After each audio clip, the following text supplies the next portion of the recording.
ஃப்ரெண்ட்வுட்ஸ் மக்களுக்கு வணக்கம். இன்னைக்கு நம்மளோட ஷோல எதை பத்தி பேச போறோம் அப்படின்னா, நம்ம மட்டும் கிடையாது, சோஷியல் மீடியாவை திறந்தாலே இன்னைக்கு எல்லாருமே இதை பத்தி தான் பேசிட்டு இருக்காங்க. இந்த வீடியோஸ் தான் பயங்கரமா பிளே ஆயிட்டு இருக்கு அப்படின்னே சொல்லலாம்.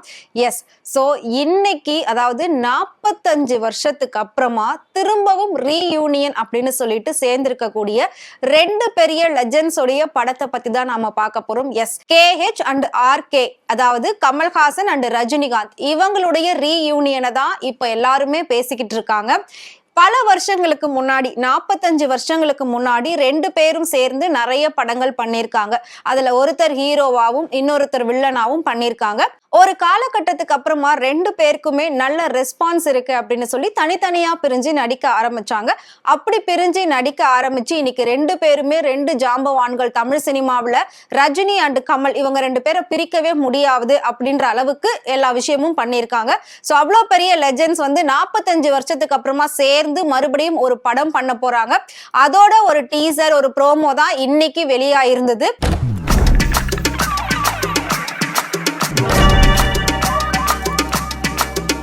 இத பார்த்த ரஜினி ரசிகர்களா இருக்கட்டும், கமல் ரசிகர்களா இருக்கட்டும், ரெண்டு பேருக்கும் மிகப்பெரிய ஒரு ஐ ட்ரீட் கிடைச்ச மாதிரி இருந்தது. ஏன் அப்படி சொல்றேன் அப்படின்னா, கண்டிப்பா நீங்க எல்லாருமே அதை பார்த்திருப்பீங்க. ஓப்பனிங்கே வேற லெவல்ல இருந்தது. நெல்சன் எப்பவுமே அவரோட ஒவ்வொரு படத்துக்குமே ப்ரோமோ அப்படிங்கறத ரொம்ப டிஃப்ரெண்டா கொடுப்பாரு. இப்போ ரெண்டு ஜாம்பவான்கள் ஒன்னு சேர்றாங்க அப்படின்றப்போ அதோட ப்ரோமோ மிகப்பெரிய ஒரு எதிர்பார்ப்பு இருந்தது. பட் சடனா இது நாளைக்கு வெளியாகும் அப்படின்னு சொல்லி இன்னைக்கு வெளியாயிடுச்சு. ஸோ அதுல பாத்தீங்க அப்படின்னா, நெல்சன் ஒரு ரூம் கிட்ட நின்னு யோசிக்கிறாரு. ரெண்டு ரூம்ல எதை செலக்ட் பண்ணலாம், ரெண்டு பேர்ல எதை செலக்ட் பண்ணலாம் அப்படின்ற மாதிரி யோசிப்பாரு. எந்த ரூமுக்கு ஃபர்ஸ்ட் போறது புதுவிதமான கன்ஃபியூஷனா இருக்கு. அடுத்ததா அனிருத் அவர் என்ட்ரி கொடுப்பாரு. இந்த படத்துக்கு அவர் தான் மியூசிக் டைரக்டர் அப்படின்றதும் கன்ஃபார்ம் ஆயிடுச்சு. ரெண்டுல தான் தொடுங்க. என்ன தல, சண்முக பிரியாவா கோகில பிரியாவா ஹீரோயினா? அடுத்ததா ஒரு கை நெல்சன் கிட்ட இதை எடுக்கணுமா அதை எடுக்கணுமா அப்படின்னு சொல்லி கேட்கும்போது, இதை ஆல்ரெடி ஒருத்தர் சூஸ் பண்ணிட்டாரு அப்படின்னு சொல்லுவாரு. அதுக்கு அந்த கை பரவாயில்ல, அப்ப நான் இதை எடுத்துக்கிறேன் அப்படின்னு சொல்லி ரெண்டுமே அகைன்ஸ்டா இருக்கிற மாதிரி தான் அவங்க அதுல பண்ணக்கூடிய ஒவ்வொரு விஷயமும் அமைஞ்சிருக்கு. Good choice sir. கமல் சாருக்கு அது ரொம்ப அழகா இருந்தது. இருக்கட்டும். ஸோ ஃபைனலா ரெண்டு பேருடைய அந்த இன்ட்ரோ, அந்த ஃபேஸை ரிவீல் பண்ணும்போது அதுக்கு வரும் பாருங்க ஒரு பேக்ரவுண்ட் மியூசிக்.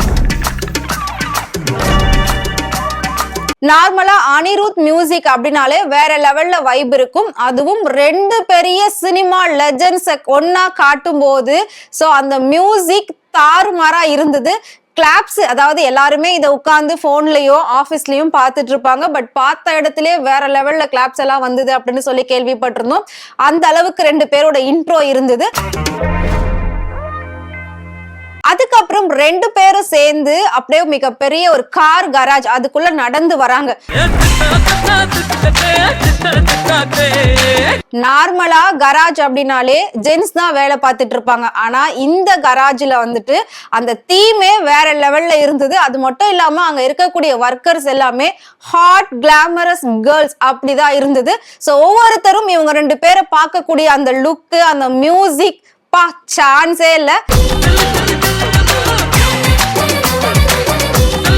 இந்த மாதிரி எல்லாம் ஒரு இன்ட்ரோ வேற எந்த ஹீரோக்காவது கிடைக்குமா அப்படின்னு கேட்டா கிடைக்கிறதுக்கு வாய்ப்பே இல்லை. அவ்வளோ ஒரு சூப்பரான மியூசிக், அவ்வளோ சூப்பரான தீம். இது எல்லாமே ஒரு வெற்றி கூட்டணி அப்படின்றதுல எந்த ஒரு சந்தேகமும் கிடையாது. இந்த படம் கண்டிப்பா மிகப்பெரிய எதிர்பார்ப்புக்கு நடுவுல தான் உருவாக போகுது அப்படின்றது நம்ம எல்லாருக்குமே நல்லாவே தெரியும். சோ ஏன் சொல்றேன் அப்படின்னா, ரெண்டு பேரும் சேர்ந்து காருக்குள்ள ஏறுவாங்க.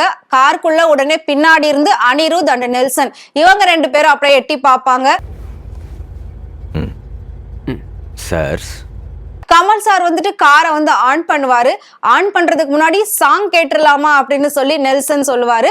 ஒரு பீத்தோவனும் ஒரு பப்பி லகிரியும் பப்பி மிக்ஸ் பண்ண மாதிரி ஒரு தீம் மியூசிக் ரெடியா இருக்கு. அதுக்கு கமல் சார் சொல்வாரு, சாங் கேட்கறதெல்லாம் இருக்கட்டும், யாரு ஹீரோ ரெண்டு பேர்ல அப்படின்னு சொல்லுவாரு. அதுக்கு முன்னாடி ஒண்ணு கேட்கணும், யாரு ஹீரோ? உடனே சூப்பர் ஸ்டாரும் கேட்கிறாருல, அதுக்கு பதில சொல்லுங்க அப்படின்ற மாதிரி சொல்லுவாரு. சோ யாரு ஹீரோ அப்படின்னு சொல்லி அதுலதான் ட்விஸ்டே வச்சிருக்காங்க.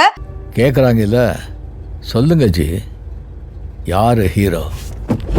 கண்டிப்பா கண்டிப்பா ஹீரோ வந்து கமல் சாராவும் வில்லன் கேரக்டர் சூப்பர் ஸ்டார் தான் நடிக்க போறதா நியூஸ் வந்திருக்கு. ஏன் அப்படின்னா சூப்பர் ஸ்டாருக்கு ரொம்ப ஆசையா இருக்கான் திரும்பவும் பழையபடி கமலுக்கு வில்லனா நடிக்கணும் அப்படின்னு சொல்லி. சோ வில்லன் நடிப்பு இப்ப எப்படி ஒர்க் அவுட் ஆகுதுன்றத நானே எனக்கு பார்த்துக்கணும். இது மிகப்பெரிய ஒரு சேலஞ்ச்.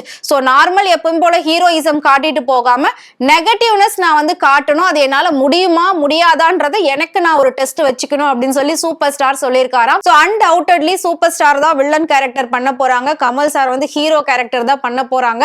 நெல்சன் டைரக்ஷன் பண்ண போறாரு. அனிருத் சூப்பரா மியூசிக் எல்லாம் போட போறாரு. ஏற்கனவே அனிருத் தான் சூப்பர் ஸ்டாருடைய நிறைய படங்களுக்கு மியூசிக் போட்டிருக்காரு. அதுல ஒவ்வொரு பாட்டுமே ரிலீஸ் ஆன உடனே பல மில்லியன் வியூஸ் போகும். அந்த அளவுக்கு அனிருத்தோட வைப் அண்ட் மியூசிக் இருக்கும். நெல்சன் பத்தி சொல்லணும் அப்படின்னா அவரும் பல ஹிட் படங்களை கொடுத்திருக்காரு. எல்லாம் பெரிய பெரிய ஆக்டர்ஸோட ஒர்க் பண்ணிருக்காரு. சோ அண்ட் ரஜினி கமல் இவங்க ரெண்டு பேரும் தமிழ் சினிமாவுடைய மிகப்பெரிய லெஜண்ட். ஆல்ரெடி இவங்க பல வருஷமா பல விஷயங்கள்ல ப்ரூவ் பண்ணிட்டாங்க தான் யாரு அப்படின்றத. இப்ப திரும்பவும் ரெண்டு பேரும் சேர்ந்து, அதாவது ஒரு கோபுரத்துக்கு 4 தூண்கள் இருக்கணும் அப்படின்னு சொல்லுவாங்க. சோ ஒரு படத்துக்கு முக்கியமான 4 தூண்கள் யாரு அப்படின்றது நமக்கு தெரிஞ்சிருச்சு.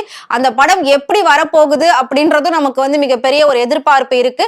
சோ அடுத்ததா நம்ம எல்லாருமே வந்து அந்த படத்தை பத்தி தான் பேச போறோம். கூடிய சீக்கிரம் இதோட ஷூட்டிங் எல்லாமே ஸ்டார்ட் பண்ணி அடுத்த வருஷம் மே மாசமே இந்த படத்தை வெளியிடுறதா வந்து பிளான் பண்ணிருக்காங்க. ஓகே, ஃபைனலா இந்த படத்தை எந்த நிறுவனம் தயாரிக்க போகுது அப்படின்றதுமே மிகப்பெரிய ஒரு கேள்வியா இருந்தது.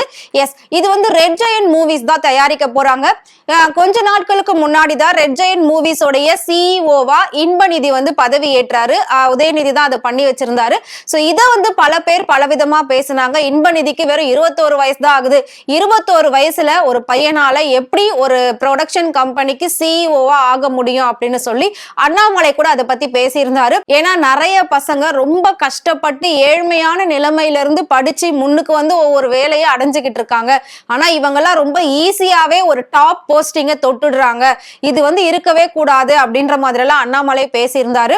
சோ ரெட் ஜெயண்ட் மூவிஸ்ல இன்பநிதி சிஇஓவா பதவி ஏற்று ஏற்கனவே 1-2 படங்களை அவர் வெளியிட்டாச்சு. இப்ப அடுத்ததா இந்த படத்தையும் அவங்க தான் வந்து பண்ணிட்டு இருக்காங்க. சோ ப்ரொடக்ஷன் வைஸும் சரி, டைரக்ஷன், மியூசிக், ஆக்டர்ஸ் இது எல்லாமே பெரிய லெவல்ல இருக்கு. பயங்கரமான ஒரு ஹைப் தான் இது எல்லாமே படத்துக்கு அப்படின்னு சொல்லலாம். சோ அடுத்த வருஷம் மிகப்பெரிய ஐ ட்ரீட் இருக்கு. கமல் சாரோட ரசிகர்களுக்கும் சரி, சூப்பர் ஸ்டார் அவர்களுடைய ரசிகர்களுக்கும் சரி, எல்லாருக்குமே மிகப்பெரிய ஒரு ஐ ட்ரீட் இருக்கு அப்படின்றதுல எந்த ஒரு டவுட்டுமே இல்ல. சோ இவங்க ரெண்டு பேருடைய காம்போ பிடிச்சிருக்கு அப்படின்னா இவங்க ஆல்ரெடி பண்ண படங்கள்ல எது உங்களுக்கு ரொம்ப பிடிக்கும் அப்படின்றத மறக்காம எங்களுக்கு கமெண்ட் பாக்ஸ்ல கமெண்ட் பண்ணுங்க. இதே மாதிரி சினிமாவை பத்தியும் சினிமா நடிகர் நடிகைகளை பத்தியும் நிறைய சுவாரஸ்யமான விஷயங்கள், நிறைய இன்ட்ரெஸ்டிங்கான விஷயங்கள் டே பை டே தெரிஞ்சுக்கணும் அப்படின்னு நினைச்சீங்கன்னா மறக்காம ஃப்ரெண்ட் சேனலை ஃபாலோ பண்ணிக்கோங்க.